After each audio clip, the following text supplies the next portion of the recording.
বুধাদিত্য যোগ। বুধাদিত্য যোগ অধিকাংশ রাশিচক্রেই থাকে এবং এই যোগটিকে আমরা ভালো যোগ হিসেবেই গ্রহণ করি। কিন্তু বুধাদিত্য যোগ সব রাশিচক্রে থাকলেও সব রাশিচক্রই কি বুধাদিত্য যোগের সুফল পান, বা সব রাশিচক্রের ব্যক্তিরাই কি বুধাদিত্য যোগের ফলে জীবনে অনেক বেশি সফল হতে পারেন? এই প্রশ্ন কি আপনাদের মনে জাগে না?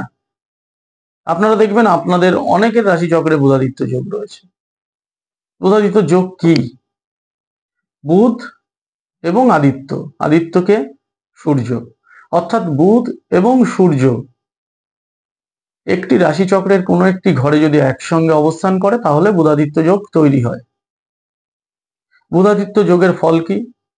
বুধাদিত্য যোগের ফলে জাতক বা জাতিকা ইন্টেলিজেন্ট হন, বুদ্ধিমান হন বা বুদ্ধিমতী হন, এদের উপস্থিত জ্ঞান অনেক বেশি থাকে, এদের মধ্যে একটা পজিটিভ বোধ বেশি থাকে, যে কোনো জিনিসকে গ্রহণ করা, যে কোনো জিনিসকে বুঝতে পারার একটা সহজ উপলব্ধি জ্ঞান থাকে, এরা পড়াশোনায় পারদর্শী হন, অধ্যয়নে পারদর্শী হন, যে কোনো পরিবেশে খাপ খাইয়ে নিতে পারেন।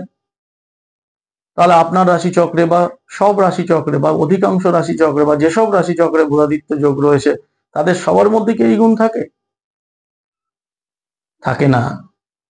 আসলে বুধাদিত্য যোগ তখনই অ্যাক্টিভ হবে তার বিশেষ বিশেষ ঘরে। সূর্যের সব থেকে কাছের গ্রহ বুধ, এবং তারপরে শুক্র, তারপরে পৃথিবী। আমরা পৃথিবী থেকে যখনই সূর্যের দিকে তাকাবো, আমি যদি আপনাকে ড্রয়িং করে দেখাই, সব সময় বুধ এবং শুক্রকে সূর্যের কাছাকাছি দেখতে পাবো। তাই দেখবেন আপনারা রাশিচক্রটা যদি বিচার করেন, দেখবেন যে বুধ এবং শুক্র এই দুটি গ্রহ সব রাশিচক্রের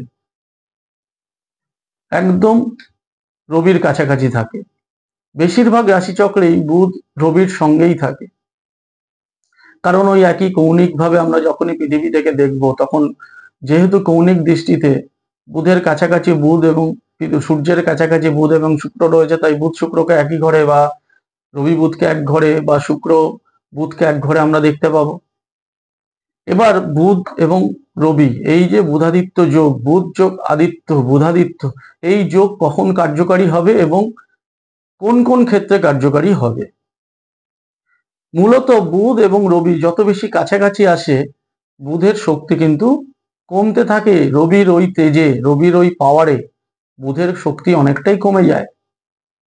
তাহলে আপনাকে প্রথমে দেখতে হবে যে রাশিচক্রে বুধ এবং রবি একসঙ্গে থাকলেও রবির সঙ্গে বুধের দূরত্ব বা ডিগ্রিগত ফারাক কত। যদি খুব কাছাকাছি ডিগ্রিতে চলে আসে তাহলে কিন্তু বুধ দগ্ধ হয়ে যায়, কম্বাস্ট হয়ে যায়, সেই বুধের কিন্তু শক্তি অনেকটাই থাকে না। আবার অনেক সময় বুধ রেট্রোগ্রেড হয়ে যায়, রেট্রোগ্রেড মনে হচ্ছে বক্রি, সেক্ষেত্রেও বুধ কিন্তু তার শক্তি হারায়। রবির শক্তি সবসময়ই থাকে, কিন্তু বুধ যদি মাঝে মাঝে শক্তি হারিয়ে ফেলে তাহলে বুধ আর আদিত্য, এই যে বুধাদিত্য যোগের শক্তিটাও কিন্তু কমে যায়। এই কমে যাওয়ার ফলেই সব রাশিচক্রে বুধাদিত্য যোগের ফল সমান হয় না। এটা গেল দুজনের বিজ্ঞানসম্মত বিশ্লেষণ। এবার রাশিচক্র অনুযায়ীও কিন্তু বুধ আর আদিত্য বা রবি বহু ক্ষেত্রে একই ঘরে থাকে। তাহলে রাশিচক্রের সব ঘরেই কি বুধাদিত্য যোগ সমানভাবে ফল দেবে? মোটেই না। দর্শক বন্ধুরা, আপনাদের জানিয়ে রাখি, বিশেষ কয়েকটি ঘরেই একমাত্র বুধাদিত্য যোগ সক্রিয় হয়, অন্য ঘরগুলোতে বুধাদিত্য যোগের ততটা ফল আমরা পাই না, সেটা কিছুটা আংশিক ফল পেতে পারি। কোন কোন ঘরে বুধ এবং আদিত্য অর্থাৎ বুধাদিত্য যোগের ফল সব থেকে তীব্র এবং ভালো হয় জেনে নিন। 1 নম্বর হচ্ছে মেষ রাশিতে। যাদের মেষ রাশিতে বুধ এবং আদিত্য অর্থাৎ বুধ এবং রবি একসঙ্গে থাকবে, সেই বুধাদিত্য যোগ অত্যন্ত অ্যাক্টিভ, অত্যন্ত সক্রিয়। মিথুন রাশিতে অর্থাৎ বুধের ঘরে, যেখানে রবি এবং বুধ বা বুধাদিত্য একসঙ্গে থাকলে শক্তিশালী যোগ হয়। সিংহ রাশিতে, যেটি রবির নিজস্ব ঘর, সেখানে রবি এবং বুধ একসঙ্গে থাকলে বুধাদিত্য যোগ সক্রিয় হয়। এবং কন্যা রাশিতে, এই কন্যা রাশিতে বুধ এবং রবি একসঙ্গে থাকলে সেই বুধাদিত্য যোগ অনেক বেশি সক্রিয় হয়। বাকি ঘরগুলোতে বুধাদিত্য যোগ থাকলেও কিন্তু আপনারা সেই রকম ভাবে বুধাদিত্য যোগের ফল আপনারা উপলব্ধি বা পাবেন না।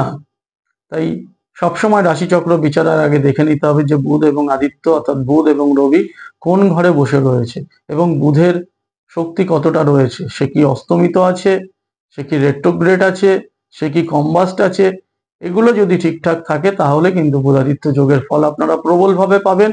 বিদ্যা, বুদ্ধি, ধন, ঐশ্বর্য, সুনাম, যশ, প্রতিপত্তি সব ক্ষেত্রেই কিন্তু বুধাদিত্য যোগ তখন কাজ করবে।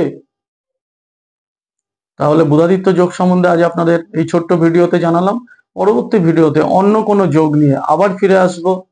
আমাদের channel astrology on human life, এই চ্যানেলে এই বিভিন্ন যোগ নিয়ে জানতে হলে অবশ্যই চ্যানেলটি সাবস্ক্রাইব করবেন এবং নোটিফিকেশনটিকে অন রাখবেন, লাইক দেবেন, কমেন্টস লিখে বিভিন্ন বিষয় জানার চেষ্টা করবেন। আমি আপনাদের সঠিক উত্তর দেওয়ার চেষ্টা করব। আজকের মতো এখানেই শেষ করলাম। নমস্কার।